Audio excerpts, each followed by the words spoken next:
Hey there, and welcome to Crazy Pepper, the channel where drama sizzles and revenge burns hotter than ever. If you love jaw dropping twists, bold characters, and stories that keep you guessing till the end, you're in the right place. Subscribe and dive into gripping tales of betrayal, karma, and ultimate payback. Get ready for unforgettable moments and satisfying endings, only on Crazy Pepper. Hit that bell and let the drama begin. The alarm screams at 6:30 a.m., and I reach for the pill organizer before I even open my eyes. Monday through Sunday, each compartment filled with my daily cocktail of sanity. Blue ones for anxiety, white ones for depression, yellow capsules for the voices that aren't really there. At least, that's what Dr. Philip Waverly tells me they're for. "Morning, honey," Elena says, already dressed in her sharp navy suit. My wife looks like she stepped out of a legal magazine, which makes sense, since she's one of the top attorneys in our Connecticut suburb. "Did you take your medication?" I shake the pills into my palm, 6 of them this morning. Seems like more than last week, but what do I know? I'm the crazy one. "Yeah, just took them." The lie comes easily. I've been palming them for 3 days now, hiding them in my cheek until Elena leaves for work. Something feels wrong about the fog that settles over my brain 20 minutes after swallowing these things. "Good, Dar." Waverly says consistency is key. She kisses my forehead like I'm a child. "I'll be late tonight. The Morrison case is going to trial next week." I watch her leave from our bedroom window. Elena drives a silver BMW that costs more than most people make in a year. Everything about my wife screams success, from her designer handbags to her perfect blonde highlights. We've been married 15 years, and I still can't believe she chose me, a mid-level IT consultant who works from home in sweatpants. Our kids, Sophie and Max, are already at the breakfast table when I stumble downstairs. Sophie is 14 and has her mother's sharp intelligence, while 11-year-old Max inherited my anxious nature. They both look up when I enter the kitchen, and I catch something in Sophie's expression: concern, fear. "Dad, you okay?" she asks. "You seem better this morning." Better? That's an interesting word choice. I pour coffee with steady hands, steadier than they've been in months. "I feel pretty good, actually. Want me to drive you guys to school?" "Mom says you can't drive anymore," Max says quietly, "because of your condition." My condition, right. The mysterious mental illness that appeared out of nowhere 2 years ago. Depression, anxiety, possible early onset dementia. Dr. Waverly's diagnosis changes depending on the day, but the pills stay the same. Always more pills. "Maybe we could walk to the bus stop together," I suggest. Sophie and Max exchange a look that makes my chest tighten. When did my own children start looking at me like I'm made of glass? After they leave for school, I sit in my home office staring at the computer screen. I'm supposed to be working on a network security audit for a local business, but the code blurs together. Even without taking this morning's pills, I feel like I'm swimming through molasses. How long does this stuff stay in your system? My phone buzzes with a text from Elena. "Don't forget your afternoon dose. Love you." I stare at the message for a long time. When did my wife start tracking my medication schedule so carefully? When did she start reminding me about pills I've been taking for 2 years? The house feels too quiet, so I turn on the news. A story about medical malpractice catches my attention. A doctor in Massachusetts who is prescribing unnecessary medications to elderly patients. The reporter mentions something about pill interactions, about how certain combinations can cause cognitive impairment that mimics dementia. I turn off the TV and walk to the bathroom where Elena keeps my medications. The pill organizer sits next to her expensive skincare routine, 7 compartments filled with my daily doses. I pick up one of the white tablets and really look at it for the first time. No markings, no identifying numbers. Shouldn't prescription pills have some kind of identification? My laptop is still open in the office. I type the description of the white pill into a pill identification website. The search returns dozens of possibilities. Without the imprint code, it's impossible to know what I'm actually taking. That's when I notice the pharmacy receipt tucked behind my keyboard. It's not from our usual CVS, it's from a small pharmacy across town. The patient name is mine, but I don't remember ever going there. The prescribing doctor is listed as P. Waverly, and the date is from last week. I've never been to this pharmacy. I haven't seen Dale Waverly in over a month. My hands shake as I dial the pharmacy number. A woman answers on the third ring. Hi, this is David Chen, I say, using my real name. I think there might be an error with a prescription that was filled last week. I never actually came to your pharmacy. Let me check our records, she says. There's typing in the background. Mr. Chen, it shows here that the prescription was picked up by your wife, Elena Chen. She had your insurance card and said you were too unwell to come in person. The phone slips from my hand and clatters on the desk. Elena picked up medications that I never knew were prescribed, from a doctor I haven't seen. Using my insurance, my name, my supposed illness. I hang up without saying goodbye and sit in my office chair, staring at the pharmacy receipt. The fog in my brain isn't from mental illness. It's from whatever Elena has been giving me every morning and every night for the past 2 years. My wife is poisoning me. I don't take the afternoon pills. For the first time in months, I flush them down the toilet and wait to see what happens. By evening, the constant haze that's been clouding my thoughts starts to lift. It's like someone slowly turning up the brightness on a dim screen. Elena comes home at 8 with Thai takeout and her usual concerned smile. How are you feeling, honey? Did you remember your medication? Of course, I lie, watching her face carefully. Dr. Waverly's pills always make me feel so much better, and she relaxes slightly. Good. You know how important it is to stay consistent with your treatment. We eat dinner while the kids do homework upstairs. Elena talks about her day, about difficult clients and court proceedings, and I nod in all the right places. But I'm really studying her, the way she keeps glancing at me, the way she seems to be waiting for something. You seem more alert tonight, she observes. Did you get good sleep last day? I guess so. I take a bite of pad thai and watch her reaction. Actually, I was thinking about making an appointment with Dr. Waverly. Maybe it's time to discuss adjusting my dosage. Elena's fork pauses halfway to her mouth. Adjusting how? Maybe reducing some of the medications. I've been feeling pretty stable lately. David, you know that's not a good idea. Her voice carries that patient tone she uses with difficult clients. Remember what happened last time you missed doses? The paranoia, the confusion? I don't remember any paranoia or confusion. I remember Elena telling me I'd been paranoid and confused, but my actual memories from that time are frustratingly vague. Another side effect of whatever cocktail she's been feeding me. You're right, I say. I should trust the doctor. After dinner, Elena goes upstairs to help Max with his math homework. I use the opportunity to search through her purse, which she left on the kitchen counter. Buried beneath her wallet and car keys, I find a small prescription bottle. The label reads Risperidone 2 mg, with my name as the patient, but the prescribing doctor is listed as P. Waverly, and the pharmacy is the same one from the receipt I found earlier. Risperidone. I look it up on my phone. It's an antipsychotic medication used to treat schizophrenia and bipolar disorder. The side effects include drowsiness, confusion, difficulty concentrating, and memory problems. I've never been diagnosed with schizophrenia or bipolar disorder. My hands are shaking again, but this time it's from rage, not medication. I take pictures of the prescription bottle with my phone, then carefully put everything back exactly where I found it. Elena comes downstairs 20 minutes later. Max is all set with his homework. Are you ready for bed? Actually, I think I'll stay up and work for a while. I'm feeling pretty focused tonight, she frowns. You know how important sleep is for your condition. Dr. Waverly specifically said, What exactly did Dr. Waverly say? I interrupt. About my condition, I mean.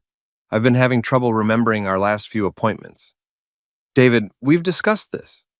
Elena sits down across from me, her expression shifting to professional concern. Your memory issues are part of why you need to stay on your medication. Dr. Waverly explained that without consistent treatment, your symptoms could worsen significantly. What symptoms exactly? The depression, the anxiety attacks, the paranoid thoughts about people trying to hurt you. She reaches across the table and takes my hand. Honey, I know this is frustrating, but you have to trust that we're doing what's best for you. We. She said we. When did you and Dr. Waverly first discuss my treatment plan? I asked. Elena's hand tightens on mine. What do you mean? I mean, when did you first talk to him about my medication? Was it during one of my appointments, or did you speak with him separately? David, you're starting to sound paranoid again. This is exactly what Dr. Waverly warned me about. She's deflecting, which means I'm asking the right questions. I pull my hand away and stand up from the table. I think I will go to bed, I say. You're right about needing sleep, but I don't sleep. I lie in bed next to my wife, listening to her breathing and planning my next move. Elena thinks she's been slowly poisoning me into compliance for 2 years, but she's made a crucial mistake. She's underestimated how much fight I have left in me. When I'm certain she's asleep, I slip out of bed and go to my office. I spend the next 3 hours researching everything I can find about Dr. Philip Waverly, his medical license, his practice history, his educational background. What I find makes my blood run cold. Dr. Waverly graduated from the same law school as Elena, 2 years ahead of her. There are photos from alumni events showing them together, including one from just 3 years ago, where they're standing very close at what appears to be a reunion dinner. They know each other. They've known each other for years. I dig deeper, searching through Elena's social media accounts and old email addresses. Most of her accounts are locked down tight, but I remember the password to an old Gmail account she used to use for personal correspondence. The email thread I find is from 6 months before my symptoms started. The subject line reads, "Our discussion from last night." Elena's message to Dr. Waverly reads, "I've been thinking about what you said regarding David's behavior. You're right that he's become increasingly difficult to manage. If there was a medical reason for him to be less involved in household decisions, it would make things much easier for both of us. Can we discuss options?" Dr. Waverly's response, "There are several medications that could help with David's apparent anxiety and mood issues. Why don't we schedule a consultation?" I sit back in my chair, staring at the screen. They planned this. Elena and her old law school friend conspired to sedate me into submission so she could have more control over our marriage, our finances, our children.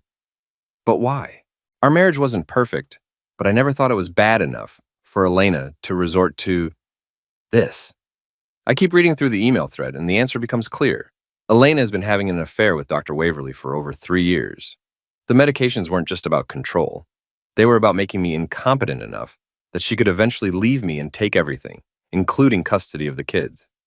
The final email in the thread, sent just 2 weeks ago, makes me want to put my fist through the computer screen. David's getting worse, which is perfect timing. I've already spoken with my divorce attorney about filing for emergency custody based on his mental health issues. Dr. Waverly's documentation will be crucial for proving he's unfit to care for the children. We should be able to finalize everything within 6 months. They're planning to destroy my life, take my children, and steal everything I've worked for. But they made one critical error. They forgot that underneath all those medications, I'm still the same person who built network security systems for a living. I know how to gather evidence, how to cover my tracks, and how to plan for every possible contingency. Elena and Dr. Waverly want to play games with my mind? Game on. I don't take any pills for the next 3 days. My head clears more each morning, like someone is slowly removing layers of thick gauze from my brain. By Thursday, I feel sharper than I have in 2 years. The difference is so dramatic that I wonder how I didn't notice it before. But then again, that's probably the point of the medication cocktail Elena's been feeding me. Elena notices the change too. She keeps asking if I'm feeling all right, if I've been taking my medication consistently, if I need to see Dr. Waverly for an emergency appointment. "You seem agitated," she says Thursday morning as she's getting ready for work. "Are you sure you took your pills last night?" "Positive," I lie, watching her apply lipstick in the bathroom mirror. I feel great, actually, really focused. Focused on what? Work stuff. I'm thinking about taking on some bigger clients, maybe expanding my business. Elena's lipstick pauses mid-application. "David, you know that's not realistic right now. With your condition, what if my condition is getting better?" I interrupt. "What if the medication is actually working and I'm stable enough to take on more responsibility?" "That's not how mental illness works, honey." She turns to face me, her expression patient but firm. "Dr. Waverly has been very clear that your symptoms will likely worsen over time without consistent treatment. This feeling of clarity you're experiencing could actually be a manic episode." "A manic episode?" "Of course. Elena has an explanation for everything, doesn't she?" "Maybe I should call Dr. Waverly myself," I suggest. "Schedule an appointment to discuss how I'm feeling." "I don't think that's a good idea. You know how phone calls can trigger your anxiety." When did phone calls start triggering my anxiety? I make business calls every day, but I don't argue. Instead, I nod and let Elena think she's still in control. After she leaves for work, I get serious about evidence gathering. First, I set up a hidden camera in our bedroom, a tiny device I order online and disguise as a phone charger. If Elena and Dr. Waverly are having an affair, I need proof. Next, I start recording our conversations. My phone has a voice memo app that I can activate discreetly. Every time Elena mentions my medication, Dr. Waverly, or my condition, I capture it. The breakthrough comes on Friday afternoon. Elena calls me from work, and I make sure to record the entire conversation. Hi, honey, how are you feeling today? Pretty good. A little tired, maybe. Did you take your morning medication? Yes, just like always. Good. Listen, I spoke with Dr. Waverly today about your recent mood changes. He's concerned that you might be developing resistance to your current dosage. He's concerned? Did you call him, or did he call you? There's a pause. I called him. As your wife, I have a responsibility to monitor your mental health. How often do you talk to Dr. Waverly? David, you're starting to sound paranoid again. This is exactly the kind of thinking that worries us. Us, there's that word again. I'm not being paranoid, Elena. I'm asking a simple question about my medical care. Dr. Waverly and I communicate regularly about your treatment plan. He's been very generous with his time given how complex your case is. Complex how? Your resistance to treatment, your denial about your symptoms, your tendency toward paranoid thinking when you're not properly medicated. Elena's voice takes on that clinical tone she uses when she's building a legal argument. Dr. Waverly says this is common with patients who have your particular combination of disorders.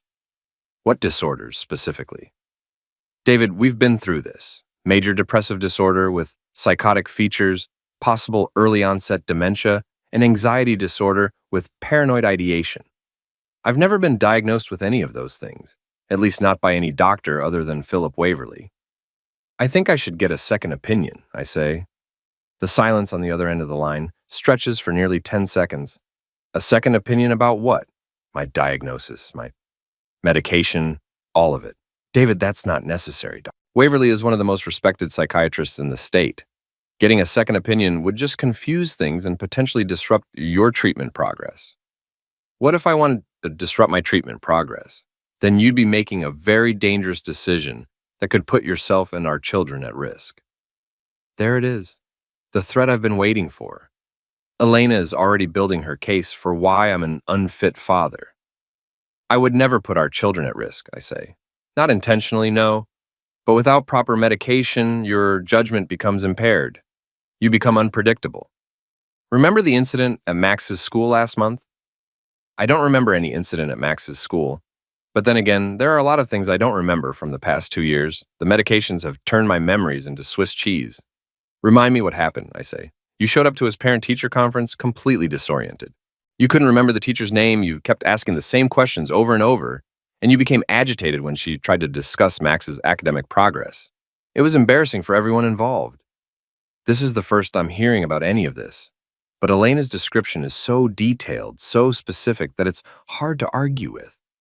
Did I really do those things? Or is she lying? The point is, Elena continues, your condition affects more than just you. Sophie and Max need stability, and they need to know that their father is getting proper medical care. Of course, you're absolutely right. Good. I'm glad you understand. I'll be home late tonight. I have dinner with a client. Can you handle getting the kids fed and ready for bed? Sure, no problem. And David, please take your evening medication on time. Dr. Waverly specifically said that consistency is crucial right now. After Elena hangs up, I sit in my office reviewing everything she just told me. The conversation was like a masterclass in gaslighting. She managed to make me question my own memories, threaten my relationship with my children, and reinforce my dependence on medication, all while sounding like a concerned wife. But she also gave me valuable information. She's having dinner with a client tonight, which is probably code for Dr. Waverly.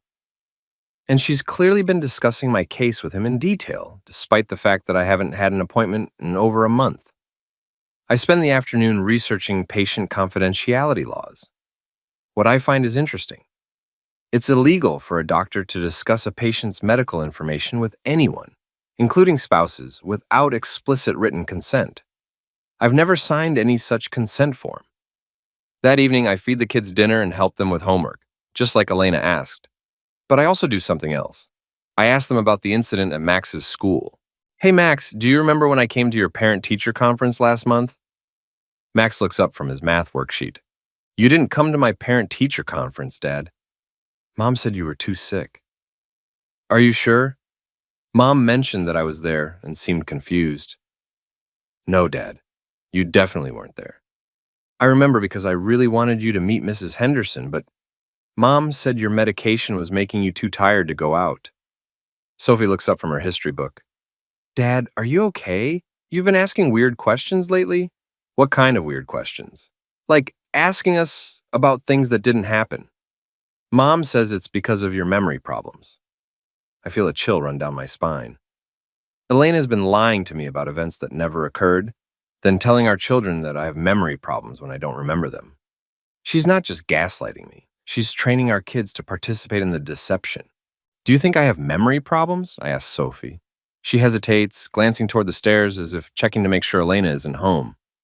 Honestly, Dad, you seem more like yourself this week than you have in a long time. You're more present, I guess. Like you're actually listening when we talk to you. What do you mean? For the past couple of years, it's been like talking to someone who's half asleep. You'd nod and say the right things, but your eyes looked kind of empty. This week, you seem more awake.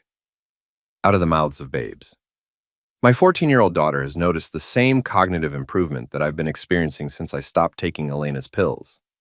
That night, after the kids are in bed, I wait for Elena to come home. She arrives at nearly midnight, claiming her client dinner ran late. Her hair is slightly messed up, and she smells like men's cologne. How was dinner, I ask? Productive. We made good progress on the case strategy. Elena kicks off her heels and heads straight for the bathroom. I'm exhausted. Let's go to bed. While she's in the shower, I check her purse again. This time, I find something that makes my hands shake with rage, a hotel key card from the Marriott downtown. The same hotel where Dr. Waverly's medical practice is located. Elena wasn't having dinner with a client. She was having sex with the doctor who's been systematically sedating me for 2 years. I photograph the key card and put it back exactly where I found it. Then I go to bed and lie next to my cheating wife, planning her destruction. Tomorrow, I'm going to start fighting back.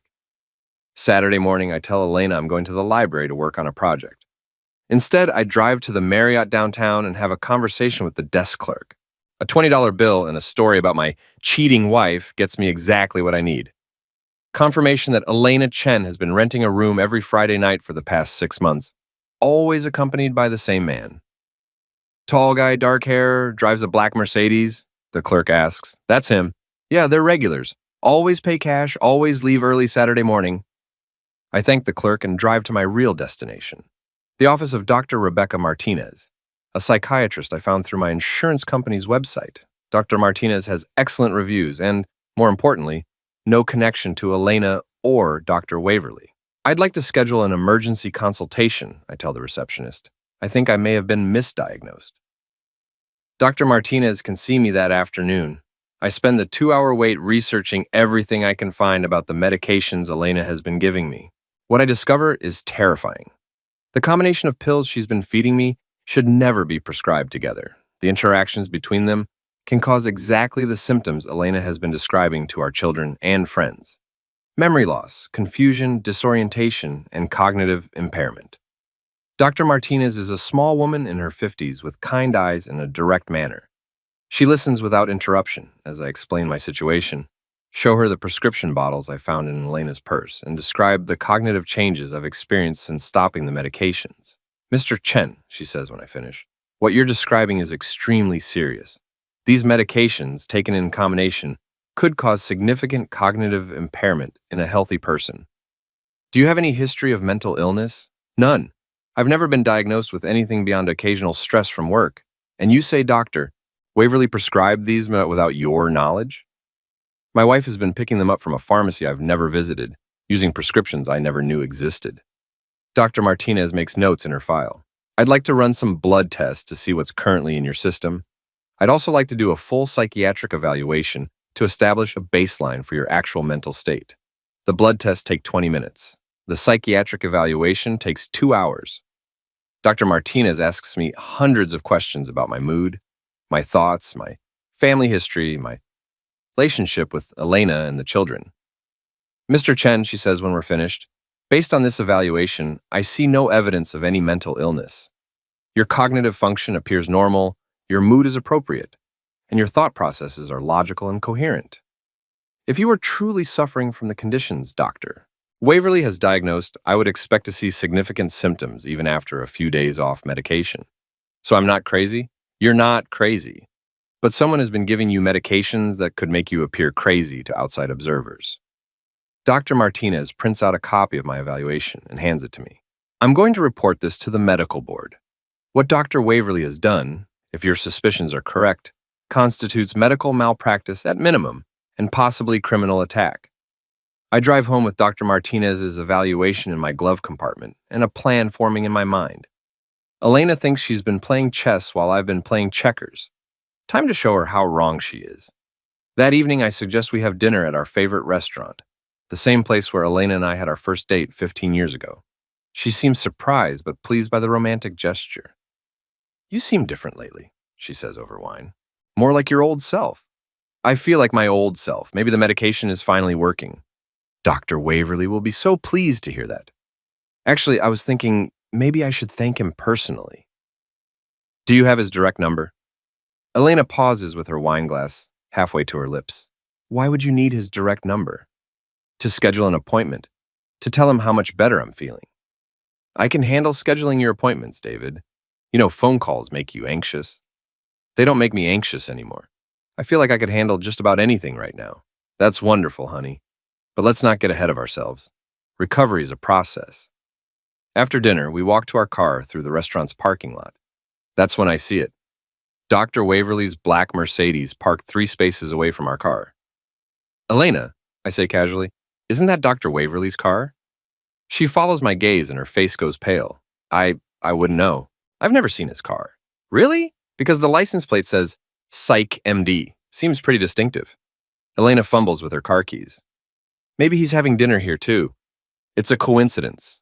Should we go say hello? I'd love to thank him in person. No! Elena's response is sharp enough to make a couple walking nearby turn and stare. I mean, we shouldn't interrupt his evening. That would be inappropriate. We drive home in silence. Elena keeps checking her phone, and I can practically see the gears turning in her head. She's trying to figure out how much I know and how much I suspect. The answer is I know everything, and I'm just getting started. Sunday morning, while Elena's at her yoga class, I make my first real move. I call Dr. Waverly's office and leave a message on his answering service. Hi, this is David Chen. I'm one of your patients, and I need to schedule an emergency appointment. I've been having some concerning symptoms, and my wife Elena suggested I call you directly. Please call me back as soon as possible. Then I sit back and wait. Dr. Waverly calls back within an hour. David, this is Dr. Waverly. I got your message. What kind of symptoms are you experiencing? Well, that's the thing. I'm not experiencing any symptoms. I feel completely normal. Clear-headed, focused, energetic. It's like I've been living in a fog for 2 years, and suddenly I can see clearly. There's a long pause. David, feeling suddenly clear-headed can actually be a symptom of mania. Have you been taking your medication consistently? Every day, just like you prescribed. Good. I think we should schedule an appointment to discuss adjusting your dosage. This feeling of clarity you're experiencing could be dangerous if left untreated. Dangerous how? Manic episodes can lead to poor judgment, risky behavior, and paranoid thinking. You might start to believe that people are conspiring against you or that your medication is harming rather than helping you. That's interesting because I've been thinking a lot about my medication lately, wondering what exactly I'm taking and why. Another pause. David, I want you to come in first thing Monday morning. Can Elena bring you? Actually, I was hoping to come alone. I feel like I should take more responsibility for my own medical care. I don't think that's advisable. Elena has been an important part of your care team, and her observations about your behavior are crucial for proper treatment. My care team? How long have you and Elena been working together on my case? David, you're starting to sound paranoid. This is exactly the kind of thinking I'm concerned about. I want you to take an extra dose of your evening medication tonight, and I want Elena to monitor you closely. Of course, Whatever you think is best, doctor. After I hang up, I immediately call Dr. Martinez. I just spoke with Dr. Waverly, I tell her. He wants to increase my medication because I'm feeling too clear-headed. That's extremely concerning, Mr. Chen. A legitimate psychiatrist would want to evaluate you in person before making any medication changes, especially if you're reporting improvement in your symptoms. What should I do? Document everything, record your conversations if possible, and whatever you do, don't take any more of those medications. That evening, Elena comes home from her yoga class with a concerned expression. Dr. Waverly called me. He said you spoke with him today and that you sounded manic. I felt fine during our conversation. David, that's exactly what I mean. People experiencing mania often don't recognize their own symptoms. Elena sits down next to me on the couch and takes my hand on Doctor. Waverly thinks we should consider a brief inpatient stay to stabilize your medication. Inpatient, like in a psychiatric hospital? Just for a few days until we can find the right medication balance. It would be voluntary, of course. Voluntary. Sure it would be, until Elena petitioned the court for involuntary commitment based on Dr. Waverly's evaluation. I don't think that's necessary, I say, and I feel completely stable. That's what worries us, David. This sudden change in your mood and thinking patterns isn't normal for you. What if it is normal for me? What if the person I've been for the past 2 years isn't who I really am? Elena's grip on my hand tightens. David, you're scaring me. You're starting to sound like you did before we got your condition under control. What condition, Elena? What exactly is wrong with me? We've been through this. No, we haven't. You've told me what's wrong with me, but I've never actually understood it. Explain it to me now in detail. Elena stands up and starts pacing. You have major depressive disorder with psychotic features. You experience paranoid delusions, memory problems, and mood swings. Without medication, you become increasingly unstable and potentially dangerous. Dangerous to who? To yourself. To me. To the children. Have I ever hurt you or the children? Not physically, but have I ever threatened you or the children? David, psychological damage can be just as damaging as physical damage. What psychological damage have I caused? Elena stops pacing and stares at me. You're doing it right now. This interrogation, this refusal to accept your diagnosis, this paranoid questioning of people who are trying to help you. This is exactly the behavior that makes it impossible to have a normal family life. I stand up and walk to my office, returning with Dr. Martinez's psychiatric evaluation. I hand it to Elena without saying a word. She reads it twice, her face growing paler with each line. This is ridiculous, she finally says. Dr. Martinez doesn't know your history. She doesn't understand the complexity of your case. She spent 2 hours evaluating me and found no evidence of mental illness. David, you can't just doctor shop until you find someone who tells you what you want to hear. Is that what I'm doing? Or am I finally getting an honest medical opinion? Elena crumples up the evaluation and throws it in the trash. I'm calling Dr. Waverly. This delusion that there's nothing wrong with you is exactly what he warned me about. Go ahead and call him. But Elena? She pauses with her phone in her hand. I'm not taking any more medication. And if you try to force me or if you try to have me committed, I'm going to fight back.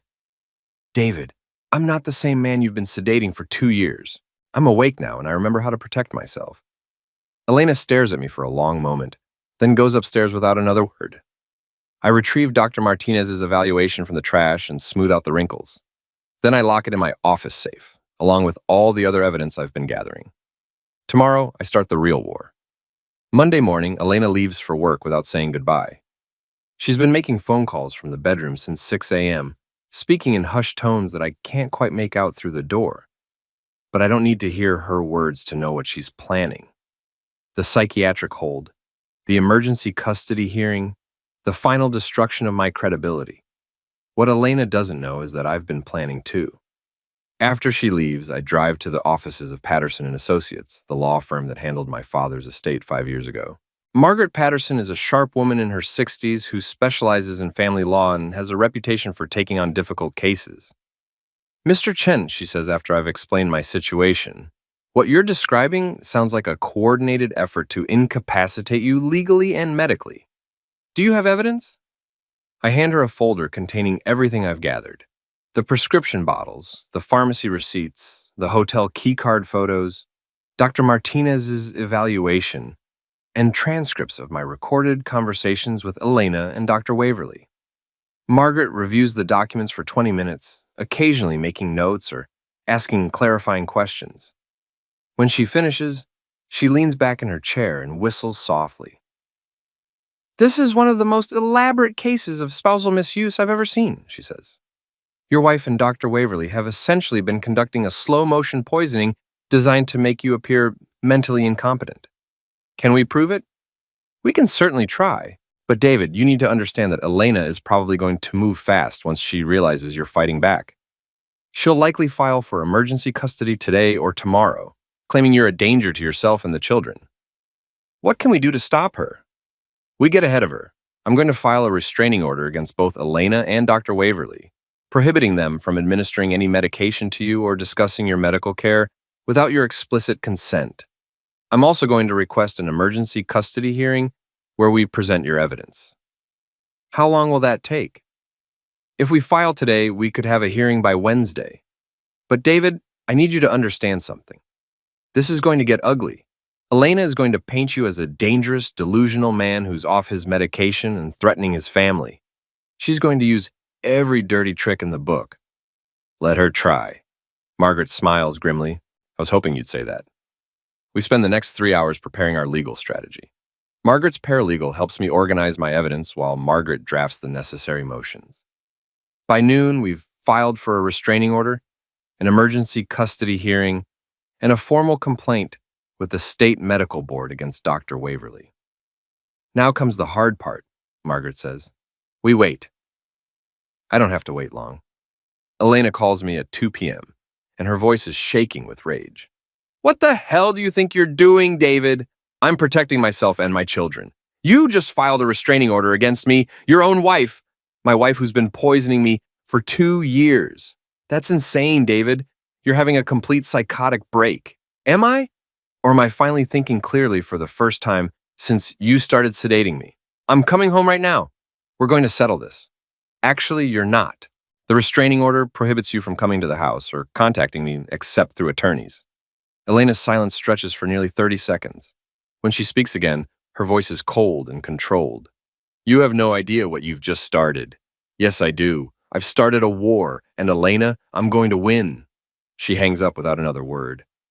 At 3 p.m., Margaret calls with an update. Elena's attorney just filed for an emergency psychiatric hold. They're claiming you're an imminent danger to yourself and others due to medication noncompliance. Can they do that? They can try. But Dr. Martinez has agreed to testify on your behalf, and we have her psychiatric evaluation showing that you're mentally competent. Plus, the judge will have to consider the evidence of medication tampering. What happens next? There's going to be a hearing tomorrow morning to determine whether the psychiatric hold should be granted. If we win, Elena's credibility takes a major hit. If we lose, I get locked up in a psychiatric hospital and pumped full of pills. Essentially, yes. That evening, I pick up Sophie and Max from their after-school programs. Elena has been calling their schools all day, trying to change their pickup authorization. But the restraining order prevents her from making unilateral decisions about the children's care. "Dad, what's going on?" Sophie asks as we drive home. "Mom called me crying, saying you're sick and trying to hurt our family. Your mother and I are having some disagreements about my medical care," I tell her. "I'm not sick, Sophie. I haven't been sick for a long time. But the pills were making me sick, not making me better." Max speaks up from the back seat. "Does that mean you're going to be like you were this week all the time now? More awake and stuff?" "That's the plan, buddy."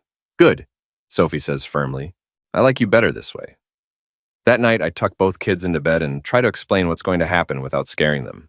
"There's going to be a court hearing tomorrow," I tell them. "A judge is going to decide whether I'm healthy enough to take care of you guys." "What if the judge says no?" Max asks.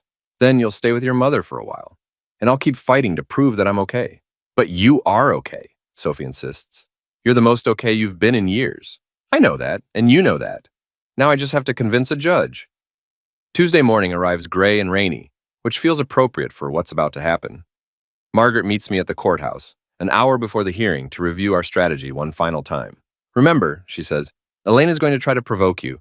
She wants you to appear angry, unstable, or paranoid.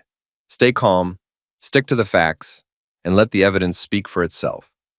The courtroom is smaller than I expected. Elena sits at the plaintiff's table with her attorney, a severe-looking man in an expensive suit. She's dressed conservatively and has clearly been crying, or at least wants to appear as if she's been crying. Dr. Waverly sits in the gallery behind Elena's table. He looks confident, almost smug, as if he's already certain of the outcome. Judge Patricia Hoffman is a woman in her 50s with steel gray hair and sharp eyes.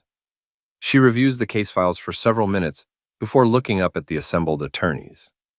"This is an unusual case," she says. "We have a petition for emergency psychiatric hold based on medication noncompliance, but we also have allegations of medical malpractice and spousal misuse. I'm going to hear testimony from both sides before making my decision." Elena's attorney goes first. He paints a picture of a mentally ill man who has stopped taking his medication and become increasingly paranoid and delusional. "Your Honor," he says, "Chen has been under the care of Dr. Waverly for over 2 years for serious psychiatric conditions. His recent decision to stop taking his medication has resulted in a complete break from reality. He now believes that his wife and doctor have been conspiring against him, and he has become increasingly hostile and threatening." Elena takes the stand and delivers a performance worthy of an Oscar. She describes my deteriorating mental state, my paranoid accusations, and her fear for the children's safety. "David hasn't been himself for years," she says, dabbing at her eyes with a tissue. Waverly's treatment was helping, but now David refuses to acknowledge that he's ill. He's become angry and suspicious, and I'm terrified of what he might do." Dr. Waverly's testimony is clinical and authoritative. He describes my complex psychiatric conditions and warns about the dangers of medication noncompliance. "Patients with Mr. Chen's diagnosis often experience anosognosia, a lack of insight into their own illness," he explains. "They may feel better when they stop taking medication, but this feeling is actually a symptom of their underlying condition.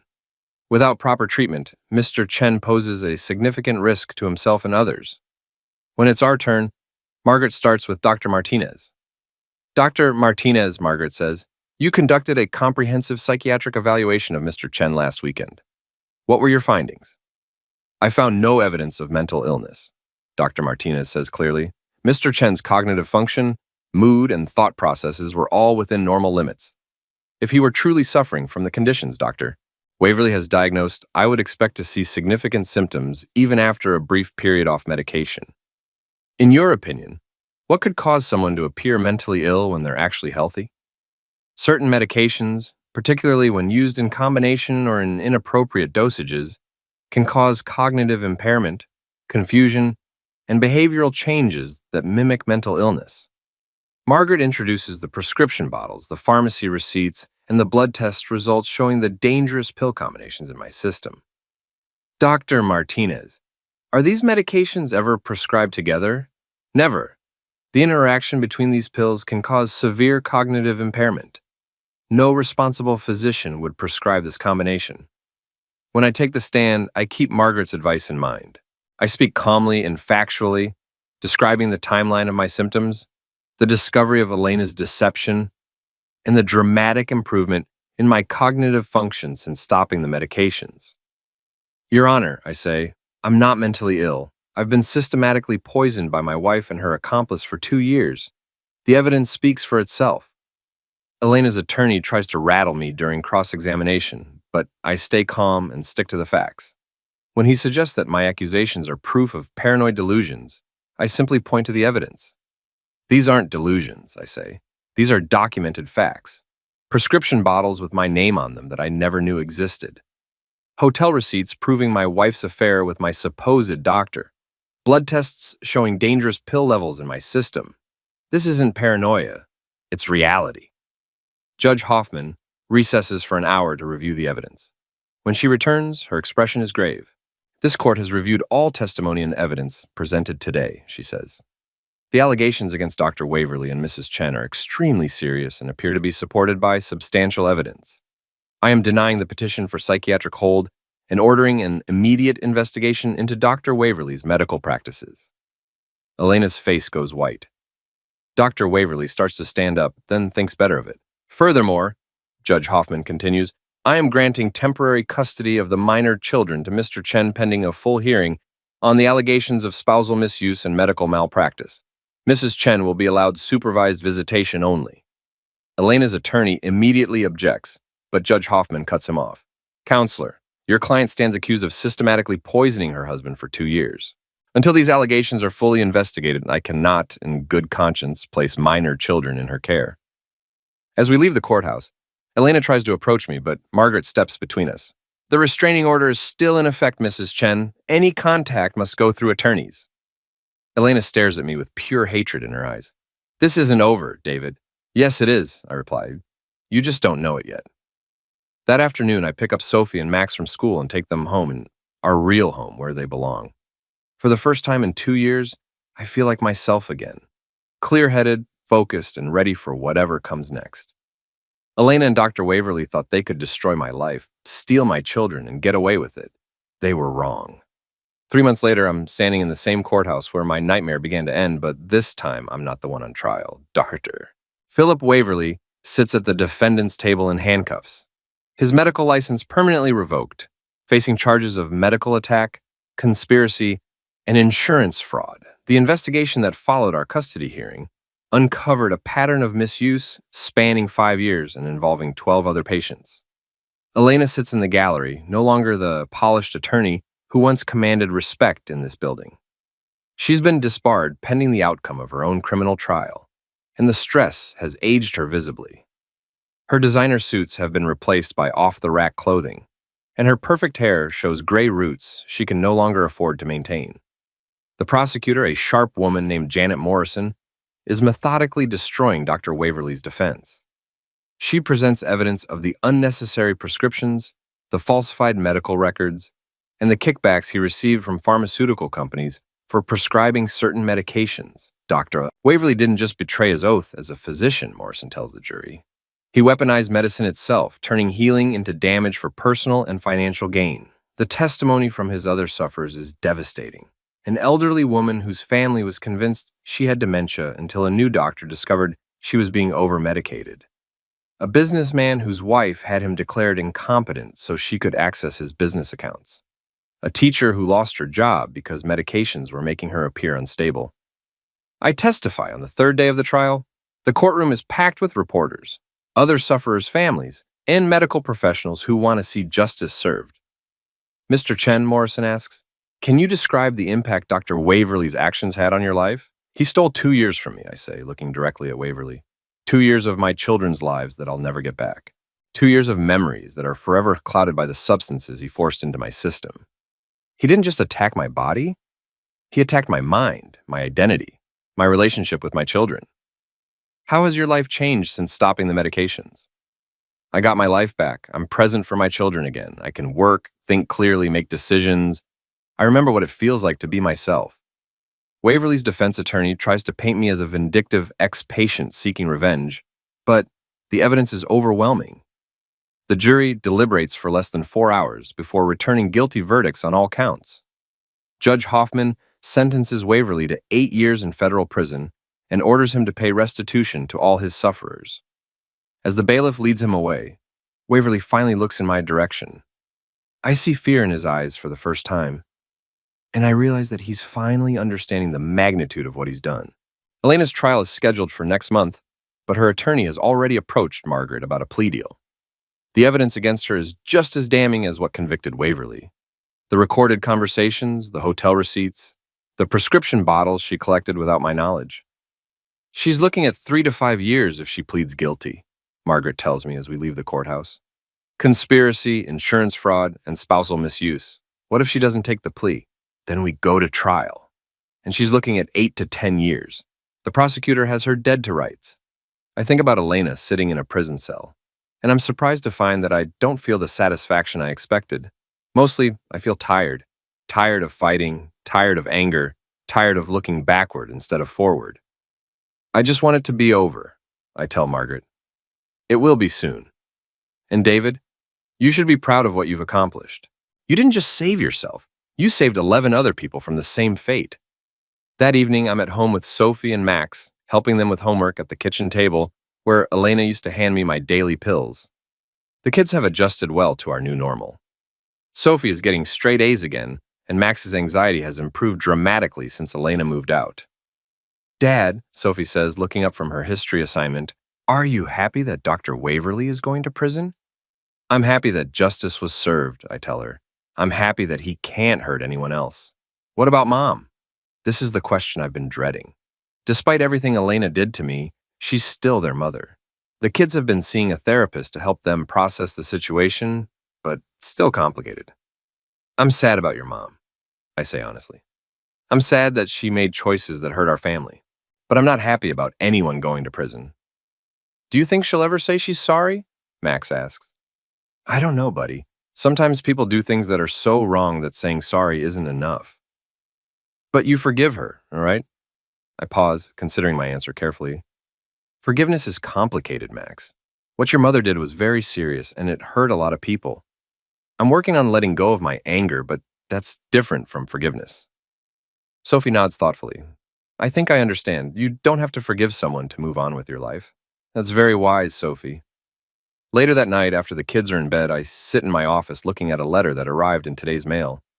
It's from Elena, written from the county jail where she's being held pending her trial. David, it begins, I know you probably don't want to hear from me, but I need to try to explain. I never meant for things to go as far as they did. It started as a way to make you more manageable, less argumentative about household decisions. Philip convinced me that a little medication would help with your stress and make our marriage easier. I didn't realize how much it was affecting you until it was too late to stop. I read the letter twice, then put it in my desk drawer without responding. Elena's explanation doesn't change anything. Intent doesn't matter when the result is 2 years of stolen life and traumatized children. My phone rings, interrupting my thoughts. It's Dr. Martinez calling with the results of my latest blood work. Everything looks perfect, David, she says. No trace of any of the medications you were given, and all your cognitive function tests are normal. How are you feeling? Like myself again. Good. I think we can space out your appointments to every 6 months now, just to monitor your continued recovery. Dr. Martinez, I wanted to thank you. If you hadn't taken my case seriously, you don't need to thank me, David. I just did my job. You're the one who fought for your life and your children. After hanging up, I walk through the house, checking locks and turning off lights. This house feels like home again, now that Elena's presence is gone. The kids' laughter echoes in the hallways, and there's no underlying tension in the air. In the master bedroom, I've replaced all the furniture that Elena and I shared. The bed where she used to lie next to me while planning my destruction is gone, replaced with a simple setup that's mine alone. On the nightstand where my pill organizer used to sit, there's now just a lamp, a book, and a photo of Sophie and Max. As I get ready for bed, I catch sight of myself in the bathroom mirror. I look different than I did 6 months ago. Healthier, more alert, more alive. The man staring back at me is the person I was before Elena and Waverly tried to erase him. Tomorrow, I have a meeting with a reporter from the Hartford Courant who's writing a story about medical misuse and patient advocacy. Next week, I'm speaking at a conference for psychiatrists about the importance of patient consent and medical ethics. Margaret thinks I should consider writing a book about my experience. You have a platform now, she told me. You could help other people recognize the signs of medical misuse. Maybe she's right. Maybe something good can come from the hell Elena and Waverly put me through. I set my alarm for 7 a.m., no more sleeping until noon because I'm too sedated to function. No more stumbling through my days in a chemical haze. No more being told I'm crazy when I'm actually the sanest person in the room. As I drift off to sleep, I think about the conversation I had with Sophie earlier. She asked if I was happy that justice was served, and I told her I was. But the truth is more complicated than that. I'm not happy about any of this. I'm not happy that my marriage failed, that my children had to witness their mother's arrest, that 12 other families went through similar trauma. I'm not happy that Elena will spend the next few years in prison or that Waverly's medical career is over, but I am satisfied. Satisfied that the truth came out. Satisfied that Elena and Waverly will face consequences for their actions. Satisfied that no one else will suffer the way I did. Most importantly, I'm grateful. Grateful that I trusted my instincts when something felt wrong. Grateful that Dr. Martinez took my case seriously. Grateful that Margaret fought for me when I couldn't fight for myself. Grateful that my children still love and trust me despite everything they've been through. 6 months ago, I was a zombie, shuffling through life at the mercy of people who claimed to love me. Tonight, I'm a father tucking his children into bed in a house where they're safe and loved. Elena and Doctor. Waverly thought they could steal my life, my mind, and my children. They were wrong. I won.